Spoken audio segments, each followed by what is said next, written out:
Hello, Kareen Erbe here with Broken Ground, and today I want to talk to you about my top 5 takeaways from this year's growing season. So the end of the year is a great time to take stock of what worked and what didn't in your garden, as well as to think about the lessons that you learned during the growing season. So these are my top 5 takeaways from this year. So takeaway number 1 is that it's not over until it's over. And what I mean by that is that we had a plum tree in our food forest, which at the beginning of the spring I thought was dead. Everything else had bloomed and it wasn't showing any sign of life. And I was almost ready to cut it down. But as the season went on, several weeks later, it started to bud out.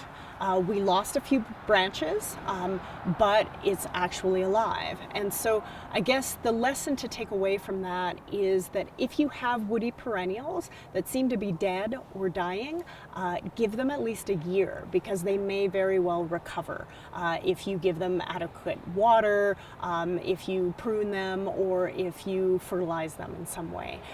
So that would be my first takeaway from this season. My second takeaway is that you can have too many volunteers. So in an ecological garden, in a permaculture garden, you're letting a lot of things go to seed, right? So you get all these volunteers that come up in your garden the next year. So I have volunteer mustards and kales and calendula and garlic and orac. And while that's great, this year I kind of let some of the volunteers in some of the beds get a little out of control, to the detriment of the primary vegetable that I was growing. So they kind of took over where some of my tomatoes were. And while it's great to have a polyculture of different plants growing in one space, it's also important to realize that each plant needs an adequate amount of space in order to grow. So just definitely watch where your volunteers are coming up. Take them out if they're in places where you anticipate they're going to take up too much space, and you can always take them out and make a salad with them, or replant them in another area. But just be conscious of the volunteers that are coming up in your annual garden especially. My third takeaway from this season is not to take weather patterns for granted. So, on our permaculture sites, we're always looking at the patterns of the seasons, the patterns of your site, where the microclimates are, and all of that. And I feel like as the climate is changing, some of those patterns, you can't rely on them as much anymore.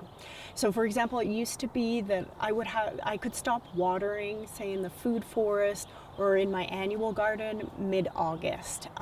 But this August, for example, it was super hot, super dry, and I had to water more than I had anticipated.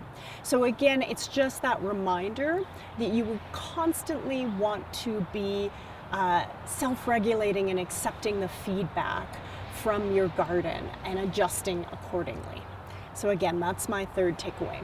My fourth takeaway is to stick with what works.